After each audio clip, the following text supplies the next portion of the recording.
Yeah, well, in time for our newspaper reviews, we go through the dailies, the front pages of the national dailies to tell you what's happening, and we do this every morning. We start with our first paper this morning. And on the front page of our first newspaper, of course, which is Guardian Daily Independent, we'll be looking at the Daily Sun, I beg your pardon. We'll be looking at what the big stories are. But before then, I'd like to introduce our guest joining us live this morning to analyze the front pages is policy analyst and politician Adebowale Jeff Johnson. Good morning and thank you for joining us. Good morning. Thank you for having me. All right. So let's get back to our first paper this morning, the Daily Sun newspaper. On the front page of the Daily Sun, Tinubu Atiku legal battle shifts to US. This is a conversation that started last week, of course, after the rejection of the presidential election petition tribunal results. Court hears Chicago University case tomorrow. U.S. President Joe Biden, this is him taking selfie with Ngozi Okonjo-Iweala on the sideline of G20 summit in India last week. 24 dead, 30 rescued in Niger boat mishap.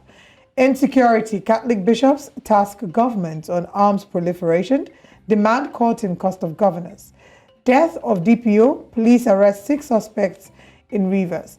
FAAC allocation, states shared 1.51 trillion naira in 6 months, according to NATI. Delta receives highest, Ekiti, Ebonyi, Nasarawa lowest. United Nigeria Airline gets nod for flights to USA, UK, Netherlands, Italy, UAE, and Ireland.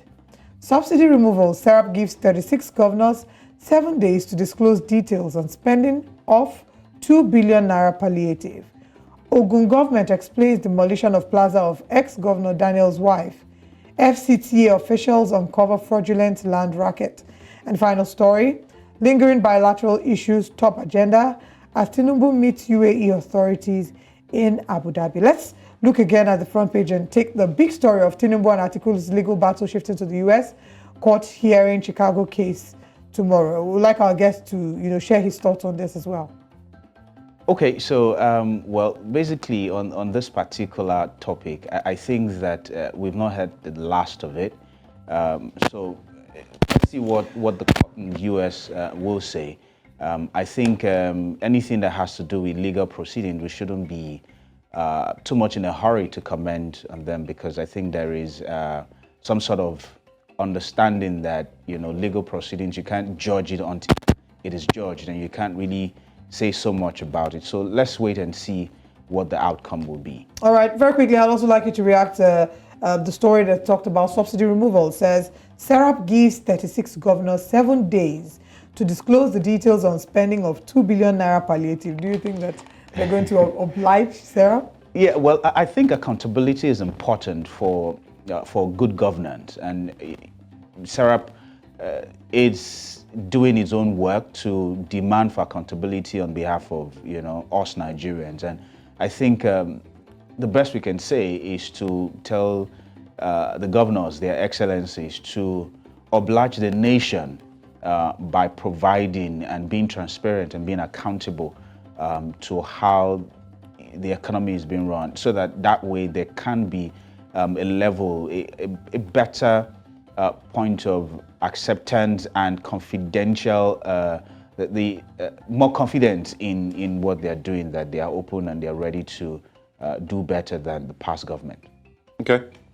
All right, let's move away from the Daily Sun this morning and see what we can find in other newspapers. The Daily, or the Guardian, I beg your pardon, comes up right next. It says there, falling consumption, weak sales threaten FMCG businesses and jobs. Of course, many reasons why there is a fall in consumption across the country. I think our guest will be able to quickly speak on that. Also, an average Nigerian spends $62. That's about 48,186 naira monthly on food items. The average Nigerian. Wow. Also this morning on The Guardian, LP seeks clarity from PEPC over judgment copies issued to the APC. And also CAN and Catholic bishops decry worsening hardships in Nigeria. Forget bailouts, pay living wage, NLC tells government. And also how endless internal roles diminish status of once revered NBA. So let us start with the falling consumption and weak sales threatening FMCG businesses and of course, on jobs here in Nigeria. What do you think might be the reason? Okay, so if the spending capacity of Nigerians has dropped, and or not let me say if it has actually dropped and dropped significantly. So what we're now doing, or we're finding people do, is to find alternatives to products that they would buy from the FMCGs, and for what they have on the shelf. They will rather go for other alternatives.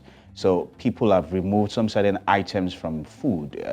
I would say that somehow people are now using the so-called eating healthy to also, change the perspective as to what they buy off the shelf. So yes, the spending capacity of Nigerians have reduced drastically. So that is affecting their engagement. I go to supermarket myself sometimes, and the crowd I used to find there, I don't find them there anymore. And actually, even if you ask me, do I also watch what I buy from the shelf? Yes, I do, because really, sometimes you don't want to waste, the little resources you have trying to buy too much and keep in the house. So yeah, I think that's a big problem. And of course, we're going to go on a break soon, to do other things. But the spending power that you're talking about, I just want to quickly mention that this cuts across every aspect, and of course every class.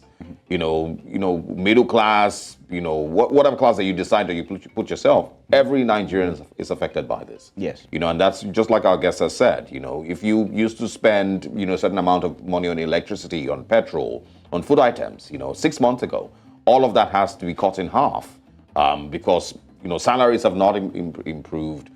Earning power has not improved, but of course, spending power. I think you're being generous by saying half. I would say 1/3. Yeah, 1/3. Yeah, reasonably. But of course, like I said, in every class, of Nigerian. And we have with us the Daily Independent newspaper. On the front page of the Daily Independent, let's look at some of the big stories this morning. Debt overhang. Rising inflation may impede Nigeria's economic rebirth.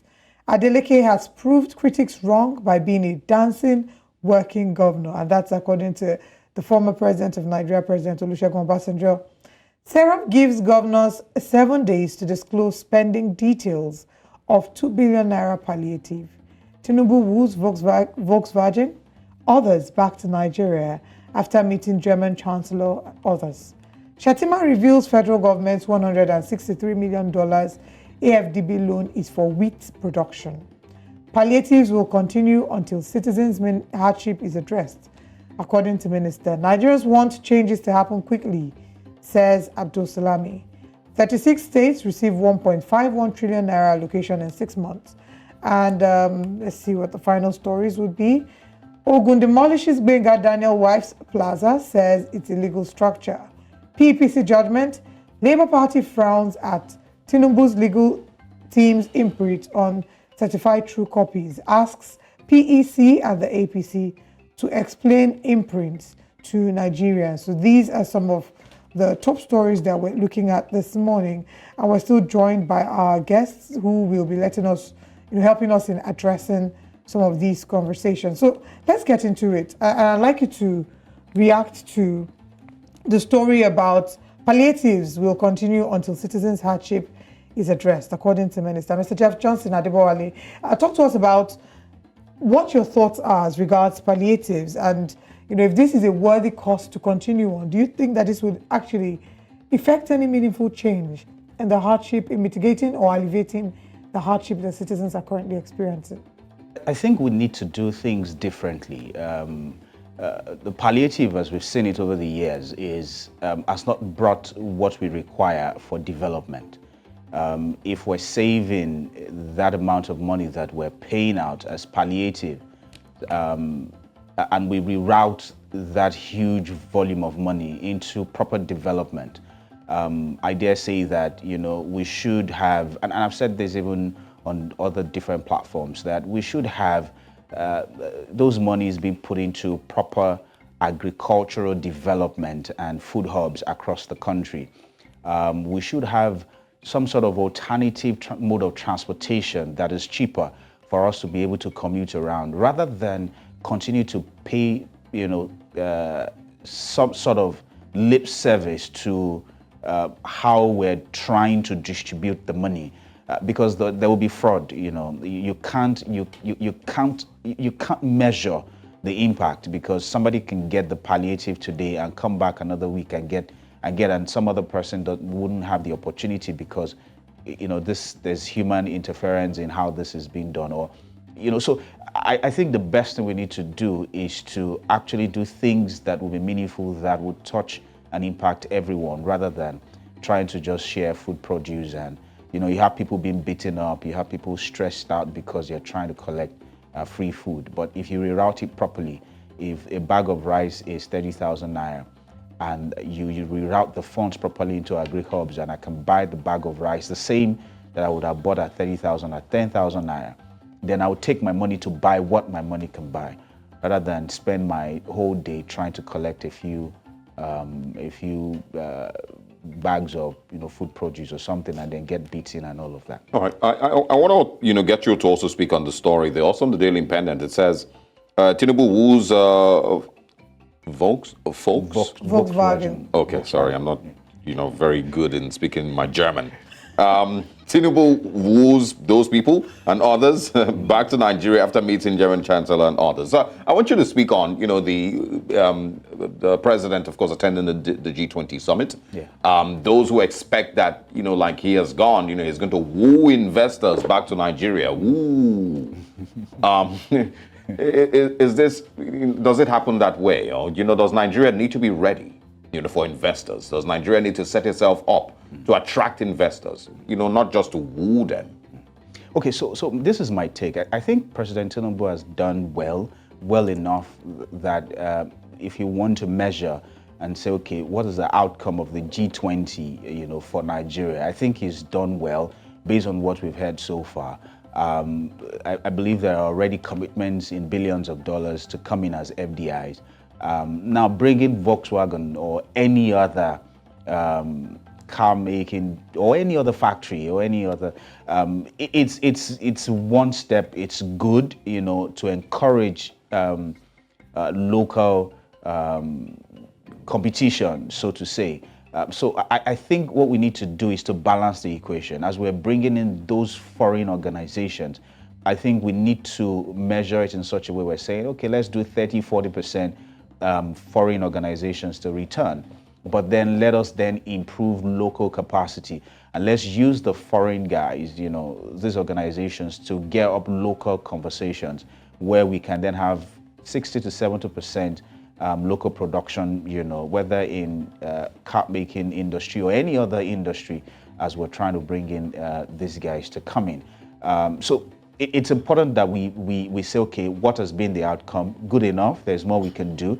But I believe that if we say what we have done is just about 20-30% of what we want to achieve, then it's good, so that we can then increase and improve on the local capacity, so that we don't bring so much in. Meanwhile, like you said, are we ready locally?